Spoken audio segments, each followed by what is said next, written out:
Welcome to online class. I am Sukumal Chandra Sen, lecturer, Department of Accounting. আজকে আমাদের আলোচ্য বিষয় বিবি honours third ইয়ারের গুরুত্বপূর্ণ একটা সাবজেক্ট ম্যানেজমেন্ট অ্যাকাউন্টিং। আজকে আমরা ম্যানেজমেন্ট অ্যাকাউন্টিং এর পঞ্চম চ্যাপ্টারটি নিয়ে আলোচনা করব, cost volume profit relationship. Cost হলো ব্যয়, ভলিউম হলো পরিমাণ, বিক্রয়ের পরিমাণ, প্রফিট হলো মুনাফা, রিলেশনশিপ হলো সম্পর্ক। সুতরাং আজকে আমাদের আলোচ্য বিষয় ব্যয়, পরিমাণ, মুনাফার সম্পর্ক নিয়ে। Definition of cost volume profit relationship. Cost volume profit relationship analysis is a type of cost behavior analysis that discuss the relationship between the amount of cost produced and the profit. অর্থাৎ ব্যয়, পরিমাণ, মুনাফা বিশ্লেষণ হলো এক ধরনের ব্যয় আচরণ বিশ্লেষণ যা ব্যয়, উৎপাদনের পরিমাণ এবং মুনাফার মধ্যকার সম্পর্ক আলোচনা করে। তাহলে ব্যয়কে আমরা ভাগ করতে পারি ভেরিয়েবল কস্ট, ফিক্সড কস্ট, স্থায়ী ব্যয়, পরিবর্তনশীল ব্যয়। ভলিউম হলো বিক্রয়ের পরিমাণ, প্রফিট হলো মুনাফা। কস্ট ভলিউম প্রফিট অ্যানালাইসিসের প্রয়োজনীয়তা। আমরা কেন কস্ট ভলিউম প্রফিট অ্যানালাইসিস করব? সর্বনিম্ন কি পরিমাণ বিক্রয় করলে মুনাফা অর্জনের লক্ষ্যমাত্রা অর্জিত হবে তা জানা যাবে। নিরাপত্তামূলক বিক্রয়ের পরিমাণ জানা যাবে।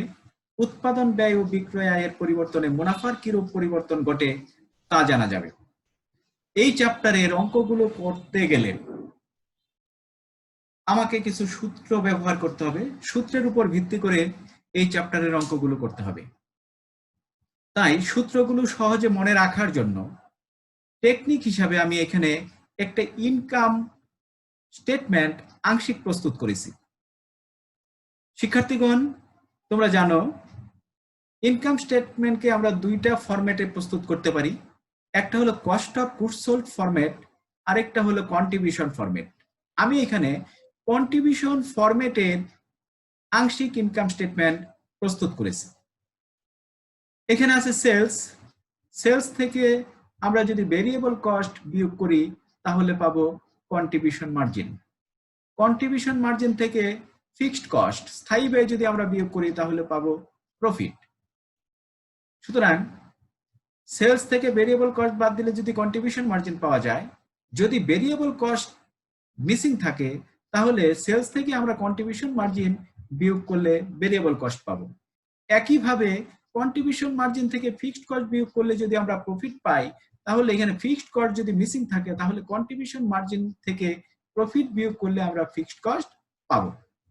আরেকটা বিষয় তোমাদের টেকনিক হিসাবে তোমরা মনে রাখতে পারো, সেলসের সাথে যেই রেশিও গুণ করবে সেই অ্যামাউন্টটা পাওয়া যাবে। সেলসের সাথে যদি আমি ভেরিয়েবল কস্ট রেশিও গুণ করি তাহলে ভেরিয়েবল কস্ট পাওয়া যাবে। সেলসের সাথে যদি আমি পিবি রেশিও বা কন্ট্রিবিউশন বা সিএম রেশিও গুণ করি তাহলে সিএম পাওয়া যাবে। সেলসের সাথে যদি আমি ফিক্সড কস্ট রেশিও গুণ করি তাহলে ফিক্সড কস্ট পাওয়া যাবে।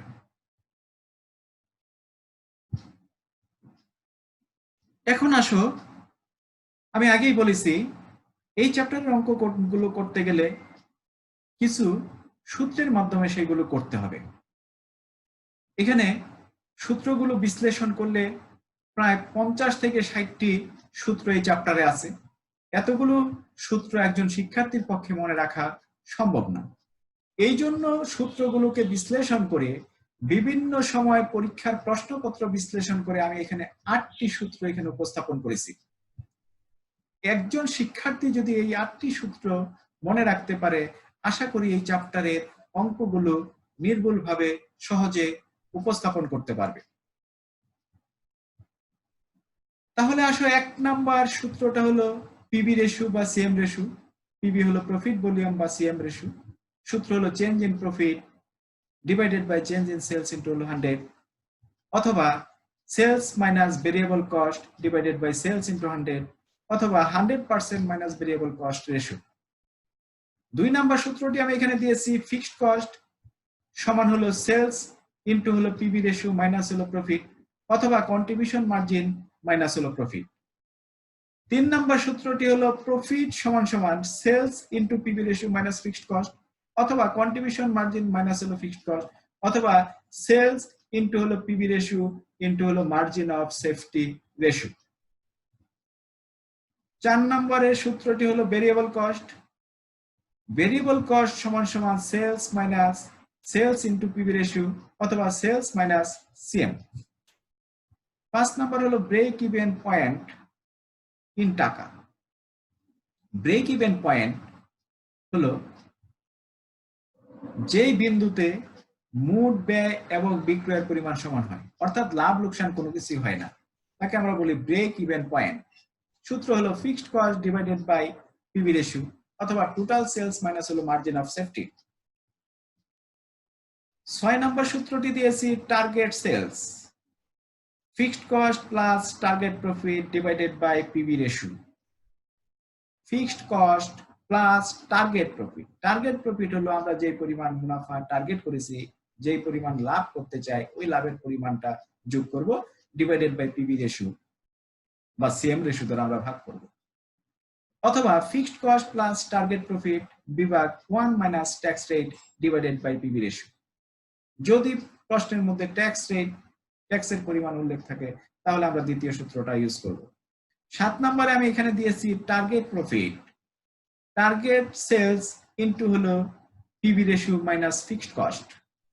8 নম্বর হলো margin of safety, profit divided by PV ratio, অথবা টোটাল সেলস মাইনাস হলো ব্রেক ইভেন সেলস। এই 8টা সূত্র যদি একজন শিক্ষার্থী মনে রাখতে পারে তাহলে আশা করি এই চ্যাপ্টারের অঙ্কগুলো ইজিলি উপস্থাপন করতে পারবে। এখানে আমি একটি অঙ্ক দিয়েছি। আমরা এই চ্যাপ্টারের অঙ্কগুলোকে 4 ভাগে ভাগ করতে পারি। 1 নম্বরে আছে হলো টাইম বেসিসের অঙ্ক। এখানে টাইম দেওয়া থাকবে, সময় দেওয়া থাকবে, একাধিক ইয়ার দেওয়া থাকতে পারে, একাধিক টাইম দেওয়া থাকতে পারে, টাইম বেসিসের অঙ্ক। 2 নম্বরে ইউনিট বেসিসের কিছু অঙ্ক দেওয়া আছে। 3 নাম্বার পার্সেন্টেজ বেসিসের অঙ্ক আছে। 4 নাম্বার হলো টোটাল অ্যামাউন্ট বেসিসের কিছু অঙ্ক এই চ্যাপ্টারে দেওয়া আছে। তাহলে আজকে আমরা যে অঙ্কটা নিয়ে আলোচনা করব সেটা হলো টাইম বেসিসের একটা অঙ্ক নিয়ে আলোচনা করব। দেখো এখানে আমি একটি প্রশ্নপত্র উপস্থাপন করেছি। The following figures for profit and sales are obtained from the accounts of X Company Limited. X Company Limited এর বিক্রয় এবং মুনাফার পরিমাণ নিচে দেওয়া আছে। ইয়ার 2018-2019, সেলস 2018 20,000 টাকা, লাভ হয়েছে 1,000 টাকা। 2019 সালে বিক্রয় আছে 30,000 টাকা, লাভ হয়েছে 3,000 টাকা। এই তথ্যের উপর ভিত্তি করে আমাকে ক্যালকুলেট করতে হবে প্রফিট ভলিউম রেশিও বা পিভি রেশিও। তাহলে পিভি রেশিওর আমরা সূত্র পড়েছিলাম, change in profit divided by change in sales into হলো 100। যদি টাইম বেসিসের অঙ্ক থাকে, টাইম বেসিসের অঙ্কগুলো আমরা পিভি রেশিও বের করতে বললে change in profit divided by change in sales into 100, এই সূত্রটা প্রয়োগ করে আমরা অঙ্কটা সলিউশন করব। তাহলে পিভি রেশিও সমান change in profit divided by change in sales into 100। আমার প্রফিটের চেঞ্জ হয়েছে 2019 সালে 3,000 টাকা, 2018 ছিল 1,000 টাকা, সুতরাং চেঞ্জ হয়েছে 3,000 মাইনাস হলো 1,000। সেলসের পরিবর্তন হয়েছে, 2019 সালে সেলস হলো 30,000 টাকা এবং 2018 সালের সেলস হলো 20,000 টাকা, সুতরাং এখানে পরিবর্তন হয়েছে 30,000 মাইনাস হলো 20,000। তাহলে আমি এখানে লিখলাম 3,000 মাইনাস 1,000 ডিভাইডেড বাই 30,000 মাইনাস হলো 20,000 গুণ হলো 100। ক্যালকুলেশন করলে বের হয় 20%। তারপরে আসো 2 নম্বরে বলা আছে ব্রেক ইভেন পয়েন্ট ইন টাকা আমরা বের করব। যেহেতু এখানে ইউনিট দেওয়া নাই, টাকা দেওয়া আছে, সুতরাং ব্রেক ইভেন পয়েন্ট টাকা আমরা বের করব। ব্রেক ইভেন পয়েন্টের সূত্র হলো fixed cost divided by PB ratio. প্রশ্নের মধ্যে ফিক্সড কস্ট সরাসরি দেওয়া নাই, সুতরাং আমাকে ফিক্সড কস্টের পরিমাণ বের করে নিতে হবে। তাহলে ফিক্সড কস্ট বের করার সূত্র হলো sales into PB ratio minus হলো প্রফিট। প্রশ্নের মধ্যে সেলসও দেওয়া আছে, প্রফিটও দেওয়া আছে, আমরা পিবি রেশিও বের করে নিয়েছি 20%। সুতরাং আমি ফিক্সড কস্টটা আগে বের করে নেই। ফিক্সড কস্ট সমান সমান সেলস ইনটু হলো পিবি রেশিও মাইনাস হলো প্রফিট। সেলস হলো লাস্ট ইয়ারের সেলস 30,000, মানে কারেন্ট ইয়ারের সেলস, মানে আমার মানে সর্বশেষ যেই সেলসটা আছে সেই সেলসের টাকাটা আমাকে দিতে হবে। তাহলে 30,000 ইনটু হলো পিবি রেশিও আমরা বের করেছি 20% মাইনাস হলো প্রফিট। প্রফিট আছে শেষ বছর 3,000। সুতরাং ক্যালকুলেশন করলে আমার ফিক্সড কস্ট বের হয় 3,000 টাকা। এখন আমি সূত্রের মধ্যে যদি বসিয়ে দেই, ব্রেক ইভেন পয়েন্ট ইন টাকা, ফিক্সড কস্ট 3,000 টাকা, পিবি রেশিও আমরা বের করেছি 20%, সুতরাং ক্যালকুলেশন করলে 15,000 টাকা হলো আমার break even point. Break even point হলো যেই বিন্দুতে বা যেই পরিমাণ বিক্রয় করলে বিক্রয় এবং মোট ব্যয়ের পরিমাণ সমান হয়, অর্থাৎ লাভ লোকসান কোনো কিছু হয় না, সেটা হলো ব্রেক ইভেন পয়েন্ট। এখন আসো 3 নম্বরে বলা আছে প্রফিট হুয়েন সেলস টাকা 40,000। আমি যদি 40,000 টাকা বিক্রি করি তাহলে প্রফিট কত টাকা হবে সেটা বের করতে হবে। আমি যখন 20,000 টাকা বিক্রি করেছিলাম প্রফিট হয়েছে 1,000, 30,000 টাকা বিক্রি করেছি প্রফিট হয়েছে 3,000। সুতরাং 40,000 টাকা যদি আমি বিক্রি করি তাহলে আমার মুনাফা কত টাকা হবে, তাহলে আমাকে বের করতে হবে মুনাফা। তাহলে প্রফিট সমান সমান sales into PB ratio minus হলো ফিক্সড কস্ট। তাহলে প্রফিট যেহেতু আমাকে বের করতে হবে, তাহলে প্রফিট সমান সমান সেলস ইনটু হলো পিবি রেশিও মাইনাস হলো ফিক্সড কস্ট। সেলস বলা আছে 40,000 টাকা, পিবি রেশিও 20% মাইনাস হলো ফিক্সড কস্ট। ফিক্সড কস্ট স্থায়ী ব্যয় সকল লেভেলে যতই বিক্রি করা হোক না কেন স্থায়ী ব্যয় ফিক্সড থাকবে, মাইনাস হলো 3,000। তাহলে ক্যালকুলেশন করলে বের হয় 5,000 টাকা। এখন আসো 4 নম্বর রিকোয়ারমেন্টে বলা আছে sales to earn a profit of টাকা 5,000। আমি যদি 5,000 টাকা আয় করতে চাই, লাভ করতে চাই, মুনাফা করতে চাই, তাহলে সেলসের পরিমাণ কত হবে সেটা বের করতে হবে। তাহলে সেটা হলো টার্গেট সেলস বা রিকোয়ার্ড সেলস। রিকোয়ার্ড সেলস এর সূত্রটা হলো fixed cost plus target profit divided by PB ratio. তাহলে এখন আমি সূত্রের মধ্যে তথ্যগুলো বসিয়ে দিই। Sales to earn a profit টাকা 5,000, রিকোয়ার্ড সেলস বা টার্গেট সেলস হবে fixed cost plus target profit divided by PB ratio. Fixed cost 3,000 টাকা আমরা পেয়েছি, টার্গেট প্রফিট আমরা লাভ করতে চাই 5,000, যোগ হলো 5,000 ডিভাইডেড বাই পিবি রেশিও আমরা বের করেছিলাম 20%।